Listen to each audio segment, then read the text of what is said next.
بسم اللہ الرحمن الرحیم۔ یہ کلپ نمبر 53 ہے اور آج ہم سورہ بقرہ کی آیت نمبر 115، 116 اور 117 کا ترجمہ و تفسیر جانیں گے۔ اللہ رب العالمین نے ارشاد فرمایا: وَلِلَّهِ الْمَشْرِقُ وَالْمَغْرِبُ فَأَيْنَمَا تُوَلُّوا فَثَمَّ وَجْهُ اللَّهِ إِنَّ اللَّهَ وَاسِعٌ عَلِيمٌ۔ ترجمہ: اور مشرق و مغرب سب اللہ ہی کا ہے، تو تم جدھر منہ کرو، یعنی جدھر اپنا رخ کرو، چہرہ کرو، ادھر ہی اللہ کی رحمت تمہاری طرف متوجہ ہے۔ واللہ ان اللہ واسع علیم، بے شک اللہ وسعت والا، علم والا ہے۔ اس آیت مبارکہ کے کئی شان نزول ہیں، یعنی نازل ہونے کی وجہ۔ ایک مرتبہ پہلی یہ ہے کہ ایک مرتبہ صحابہ کرام رضی اللہ عنہم اندھیری رات میں سفر میں تھے اور قبلہ کی سمت اور جو قبلہ کا رخ ہے وہ معلوم نہ ہو سکا اور سمت معلوم نہ ہو سکی۔ ہر شخص نے جس طرف اس کا دل جمع نماز پڑھ لی۔ صبح بارگاہ رسالت میں حال عرض کیا کہ یا رسول اللہ، ہمارے ساتھ تو یہ ہوا ہے، جدھر ہمارا جی چاہا ہے اور مطمئن ہوئے ہیں ہم نے ادھر اپنا چہرہ کر کے نماز پڑھی ہے۔ تو اس وقت یہ آیت مبارکہ نازل ہوئی۔ دوسرا شان نزول اس کا ہے کہ حضرت عبداللہ بن عمر رضی اللہ عنہما فرماتے ہیں، یہ اس مسافر کے حق میں نازل ہوئی جو سواری پر نفل ادا کرے، اس کی سواری جس طرف متوجہ ہو جائے تو اس کی نماز درست ہے۔ اور تیسرا اس کا شان نزول یہ ہے کہ جب خانہ کعبہ کو قبلہ بنایا گیا تو یہودیوں نے مسلمانوں پر اعتراضات کیے، تو ان کے رد میں یہ آیت مبارکہ نازل ہوئی اور بتایا گیا کہ مشرق و مغرب سب اللہ کا ہے، جس طرف چاہے قبلہ معین فرمائے، کسی کو کیا اعتراض کا حق ہے۔ لہٰذا اللہ تعالیٰ نے اگر بیت اللہ کو قبلہ مقرر کر دیا ہے تو بالکل یہ بھی ٹھیک ہے۔ پہلے قبلہ بیت المقدس قبلہ تھا تو وہ بھی ٹھیک تھا۔ اس آیت مبارکہ کے اندر ایک سائنسی نقطہ بھی ہے کہ اس آیت مبارکہ کے اندر کائنات کی بناوٹ کے متعلق بھی واضح سائنسی انکشاف ہے۔ اس کا مطلب یہ ہے کہ سمتوں یعنی ڈائمینشنز کے اندیے جو ہیں وہ سب ریلیٹیو یعنی نسبتی تقاضے ہیں۔ مشرق و مغرب حقیقت میں کوئی شے نہیں۔ ہمارے لیے جو خاص سمت مشرق ہے، کسی اور کے لیے وہی سمت مغرب ہو سکتی ہے۔ آئنسٹائن کی تھیوری جو ہے وہ تھیوری ہے تھیوری آف ریلیٹیوٹی، تو اس کی بنیاد بھی یہی نقطہ سمجھاتی ہے کہ سمتوں کی اہمیت وہ نسبتی ہوتی ہے۔ اس طرح یہ آیت مبارکہ آج سے 1400 سال پہلے یہ حیرت انگیز انکشاف بھی کر رہی ہے کہ زمین پر رخ قبلہ کچھ لوگوں کے لیے مغرب میں ہے اور کچھ لوگوں کے لیے مشرق میں ہے۔ اب ہم یعنی آج کے دور میں ہم جانتے ہیں کہ خط استوا کے شمال میں رہنے والوں کے لیے قبلہ مغرب کی سمت میں ہے اور جنوب میں رہنے والوں کے لیے یہ مشرق میں پڑتا ہے۔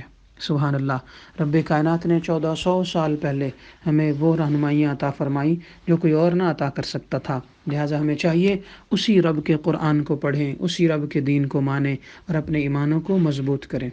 سورہ بقرہ کی آیت نمبر 116 اللہ فرماتا ہے: وَقَالُوا اتَّخَذَ اللَّهُ وَلَدًا سُبْحَانَهُ بَل لَّهُ مَا فِي السَّمَاوَاتِ وَالْأَرْضِ كُلٌّ لَّهُ قَانِتُونَ۔ ترجمہ: اور مشرکوں نے کہا اللہ نے اپنے لیے اولاد بنا رکھی ہے، وہ ذات پاک ہے کہ بلکہ جو کچھ آسمانوں اور زمین میں ہے سب اسی کی ملکیت ہے، سب اسی کے حضور گردن جھکائے ہوئے ہیں۔ اس آیت مبارکہ کا شان نزول یہ ہے کہ یہودیوں نے حضرت سیدنا عزیر علیہ السلام کو اور عیسائیوں نے حضرت سیدنا عیسیٰ علیہ السلام کو خدا کا بیٹا مانا، جبکہ مشرکین عرب نے فرشتوں کو خدا کی بیٹیاں قرار دیا، جیسا کہ تینوں چیزیں قرآن مقدس میں ذکر ہو چکی ہیں اور ذکر ہیں، اپنی اپنی جگہ پر اس کا ذکر آئے گا۔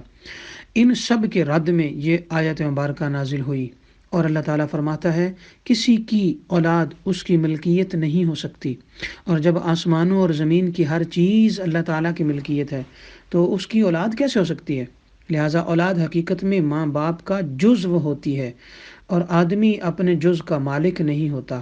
ہمارے جسم کا مالک اللہ ہے، پچھلی آیت مبارکہ سے جو پتہ چلا کہ جدھر بھی تم رخ کر لو ادھر ہی اللہ تعالیٰ کی ذات موجود ہے، تو اس سے ایک مسئلہ یہ بھی پتہ چلا کہ اگر ہم جہاز میں ہوں یا ہم گاڑی میں ہوں اور نماز کا وقت گزر رہا ہو تو ہم اس طرف ہی اپنا رخ کر کے، جدھر بھی گاڑی کا رخ ہو یا جہاز کا رخ ہو، ہم اپنا رخ کر کے نماز ادا کر سکتے ہیں۔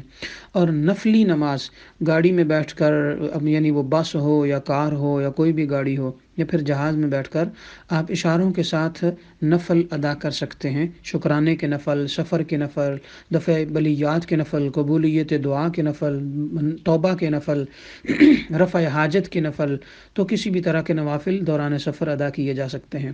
آج کل اللہ تعالیٰ نے مسلمانوں کو اتنی زیادہ سہولیات دے دی ہیں اور فیسلٹیز اتنی عام ہو گئی ہیں کہ ہم نماز کے لیے جو ہے وہ سفر میں نماز، فرض نماز جو ہے وہ ادا کرنا ضروری نہیں رہا۔ لہٰذا بہتر یہی ہے کہ اگر نماز قضا ہونے کا ڈر نہ ہو اور ایک وقت کی نماز دوسری جگہ پر پہنچ کر ہم ادا کر سکتے ہوں، تو پھر ہمیں نماز زمین پر اللہ تعالیٰ کے حکم سے رخ قبلہ کی طرف ہی ادا کرنی چاہیے۔ تو آیت نمبر 116 سے پتہ چلا کہ جب جان کا مالک اللہ ہے اور ہر چیز کا اللہ مالک ہے، تو یہی وجہ ہے کہ اس جسم کو بھی اللہ ہی کے سپرد کرنا ہے، اللہ تعالیٰ ہی کی مرضی کے مطابق چلانا ہے۔ ہم اپنی مرضی سے خودکشی بھی نہیں کر سکتے، اور ہم اپنی مرضی سے اپنا جسم اور اپنی مرضی بھی کا حکم بھی اس پر نہیں چلا سکتے۔ ہم اپنی مرضی سے بے حیائی بھی نہیں کر سکتے، جیسا کہ بہت ساری تحریکیں چلی ہوئی ہیں اور لوگ گاہے بگاہے چلاتے رہتے ہیں، کبھی عورتوں کو سامنے لا کر، کبھی مردوں کو سامنے لا کر۔ تو اللہ ہی مالک ہے، لہٰذا اسی کی مرضی کے مطابق ہمیں زندگی گزارنے کا حکم ہے، کیونکہ ہماری جان کا مالک، ساری کائنات کا مالک اللہ ہے، ہم اللہ کے حکم کے تابع ہیں۔ اور کائنات میں ایک ذات ضرور ایسی ہے کہ ہر ایک کو اس کا تابع ہونا ہے، اور وہ اللہ کی ذات ہے۔ سورہ بقرہ کی آیت نمبر 116 اللہ رب العالمین فرماتا ہے، 117 میں اللہ فرماتا ہے، بدیع السماوات والارض واذا قضى امرا فانما يقول له كن فيكون۔ ترجمہ، وہ بغیر کسی سابقہ مثال کے آسمانوں اور زمین کو پیدا کرنے والا ہے، اور جب وہ کسی کام کو وجود میں لانے کا فیصلہ فرماتا ہے تو اس سے صرف یہ فرماتا ہے کہ ہو جا، تو وہ ہو جاتا ہے۔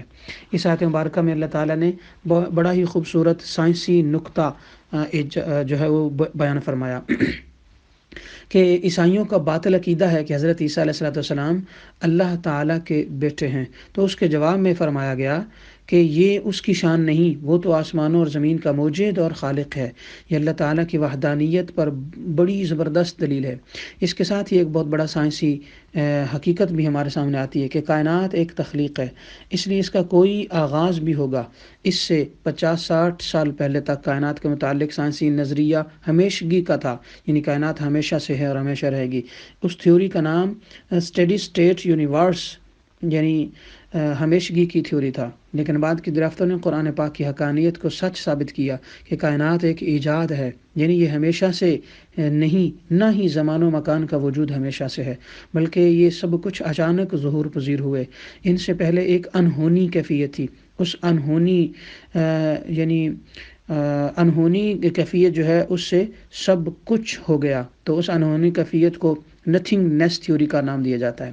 اس تھیوری کا نام بگ بینگ تھیوری ہے، جو کائنات کے بارے میں معتبر ترین تھیوری سمجھی جاتی ہے۔ عقل حیران ہے کہ سائنس ایک لمبے سفر کے بعد اس حقیقت تک پہنچی ہے کہ جو قرآن کریم میں صدیوں پہلے ان واشگاف الفاظ کے ساتھ بتائی جا چکی تھی کہ اللہ تعالیٰ آسمانوں اور زمین کا موجد ہے، یعنی کائنات ایک ایجاد ہے، اور ایجاد کا مطلب یہ ہے کہ وہ ہمیشہ سے نہیں، اور اس سے پہلے بھی ویسی کوئی چیز نہیں تھی۔ اللہ رب العالمین نے جو یہ فرمایا ہے کہ وہ فرماتا ہے کن، ہو جا، تو وہ ہو جاتا ہے، اس کے اندر بھی خوبصورت چیزیں ہیں، ہمارے لیے سمجھنے کی باتیں ہیں۔ اس آیت مبارکہ میں اللہ تعالیٰ نے آسمانوں اور زمین یعنی کائنات کی ایجاد اور تخلیق کے ذکر کے فوراً بعد بتایا ہے کہ یہ کیسے ہوا۔ فرمایا اس کی شان تو یہ ہے کہ جب وہ کسی بات کا حکم فرماتا ہے تو کہتا ہے کن، کن کا معنی ہو جا، اور فیکون، تو پس وہ ہو جاتا ہے، یعنی زمین و آسمان، کائنات کا وجود بھی اس اصول کے مطابق جو ہے اسی کے حکم سے معرض وجود میں آیا ہے۔ اپنے عام معنی میں اس آیت مبارکہ سے یہ سائنسی نقطہ بھی ظاہر ہوتا ہے کہ تخلیقی امر ہمیشہ ہی اچانک اور فوری ہوتا ہے۔ واہ کتنی خوبصورت بات ہے. اس میں کوئی وقت اور کوشش نہیں لگتی، کہا اور ہو گیا. یعنی بگ بینگ اللہ تعالیٰ کا ایک حکم تھا، اور اس وقت سے تا قیامت کائنات میں تخلیقی امر اسی اصول کے پابند ہیں. جیسے ہی اس نے کن کہا، ایک بالکل نئی تخلیق معرض وجود میں آ گئی. کن فیکون، وقت کا محتاج نہیں، بلکہ ٹائم بھی اس کی تخلیق ہے، وقت بھی اسی کی تخلیق ہے. جیسے کہ مکان یعنی اسپیس اس کی تخلیق ہے. نہ ہی اسے کسی چیز کو بنانے کے لیے پہلے سے موجود مادے یعنی میٹیریلز کی ضرورت ہے، نہ ہی اسے انجام دینے کے لیے وقت چاہیے، بلکہ کن کے امر کے ساتھ ہی تمام طرح کے اسباب بھی پیدا ہو جاتے ہیں. تخلیقی عوامر کے اچانک معرض وجود میں آنے کی بات ایک بہت بڑی سائنسی حقیقت ہے، جس کی دریافت پر جدید سائنس فخر کرتی ہے، اور یہ کوانٹم تھیوری یعنی کوانٹم تھیوری کی بنیاد سمجھی جاتی ہے، اور یقیناً یہ بنیاد ہے بھی. اس کے مطابق نئی چیزوں کا ظہور آہستہ آہستہ نہیں بلکہ فوراً وقوع پذیر ہوتا ہے. اسی طرح ایک حالت سے دوسری حالت میں تغیر بھی جو ہے وہ اچانک چھلانگ سے ہوتا ہے. کوانٹم جمپ اسے بولتے ہیں. جیسے کسی نے حکم دیا ہو جا اور وہ ہو گیا. افسوس کہ سائنس ایجاد اور تخلیق کے عمل کو سمجھ چکی ہے، لیکن موجد اور خالق کی حقیقت سے آشنا ہے.